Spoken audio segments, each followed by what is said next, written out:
Well, let's continue this conversation with a couple of good friends of mine. Tony Perkins is president of the Family Research Council, and Bill Donahue is president of the Catholic League. Gentlemen, welcome. Tony, I will start with you. Do you think the Dodgers learned their lesson here? Well, I don't know. They must be slow at learning because they weren't the first to see the pushback from the American public. This is, Todd, I mean, your intro was excellent. This is about much more than baseball. This is mom, baseball, and apple pie. Americans are saying, you know what? We bought into a lie, this idea of live and let live, where it all began really with kind of same-sex marriage taking us down this slippery slope, and they're realizing now they're indoctrinating our children. They've infected everything coming out of Hollywood, and even our sports have been corrupted. We can't shop without seeing this. So I think Americans have had enough, as you said, and they are pushing back. They realize they bought into more than they bargained for. They got scalped when they went down this path. Well, I think we're having a little audio difficulty here, guys. I'm not able to hear Tony or Bill, but Bill, I do want to go to you. Look, they're saying these nuns are trying to honor, they're trying to parody the Catholic faith, but it looks to me like these are demonic individuals. Bill, your take on that? Well, right. As I wrote to Rob Manfred, I've been writing to him a lot lately. He's the commissioner of Major League Baseball. If a bunch of white guys put on blackface and they said that, oh, we're doing some good, we're giving to charity, can we get honored? Everybody knows what the answer would be. This group was started in 1979. They've been bashing the Catholic Church in particular, but all of Christians for several decades. That's why we were able to get them disinvited originally.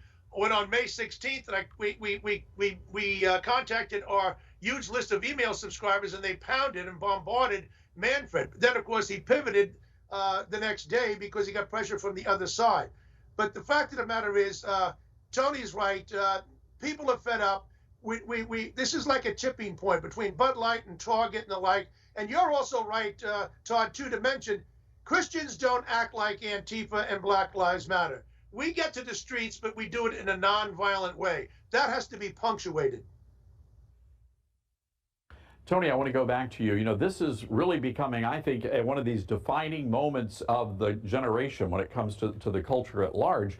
What message do you have for Americans who might be afraid of engaging the culture, of speaking out? I think what happened in California is a great example of how you can have a positive impact on the culture without being violent, without marching in the actual streets of a downtown city center.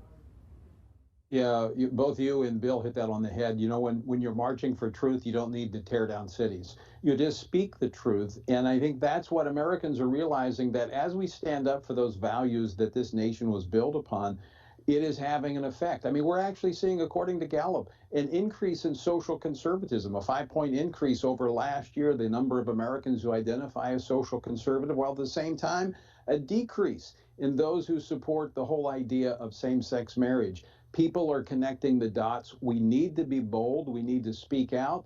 We can make a difference.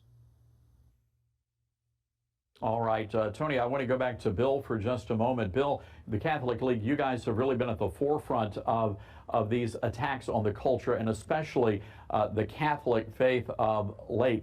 Where do you see us going from here, Bill? Is this going to be one of those pivotal moments when people finally realize, wait a second, there are a lot more Christians in this country than there are the other side who want to silence people of faith? That's right. I think this is a cultural marker. And let me tell you, losing can be contagious, and our side has been losing. So can winning be contagious. Now we have a number of wins under our belt, and those people who believe in traditional moral values, traditional Catholics, evangelical Protestants, Orthodox Jews, many Muslims and Mormons. I'm very happy with the Muslims, what they're doing in Hamtramck in Michigan, fighting back against the trans group. Yeah, we were told all along. I was talking to a very famous bishop whose name I won't mention. He said to me just recently, he was a cardinal actually, he said, Bill, all I thought we were supposed to do is give them tolerance. And once they got their tolerance, they'd be happy. Well, they don't want tolerance. They want affirmation. They want to shove it down our throat. And that's when we hold up a nice big stop sign and say, this thing can't go on any longer. And thank God we have Newsmax and my good friend Tony Perkins, because I know we stand together. Yeah, Tony, I'm going to give you the last word. Of course, Pray, Vote, Stand is a big event coming up later this year in Washington. And it's one of those important moments, I think, for people all over the nation to come together and know that they're really not alone in this fight. Absolutely. September the 15th through the 17th, conservative leaders from across the spectrum gathering in Washington, D.C. for Pray, Vote, Stand. People can find out about it at prayvotestand.org. But I just want to say this about my good friend Bill. I say amen to all that he said. It's a joy to stand with him in defending those values that made this nation great. Thank you so much. And guys, I'm glad to say, we got the audio issues worked out. I think the nuns may have put a hex on us or something, Bill. I don't know. But I'm going to give you the last word, Bill Donahue. You know, you keep fighting every single day. Why is it so important for people of all faiths to stand together? Because we've certainly seen the Muslims even taking the lead on some of these local fights. Unlike somebody like Paul Ryan, who's on the board of Fox News, who came out last week and he says that he's not a cultural warrior. We should be worried about the debt crisis. I got news for people like him. You don't have to worry about the debt crisis if the culture collapses, all right?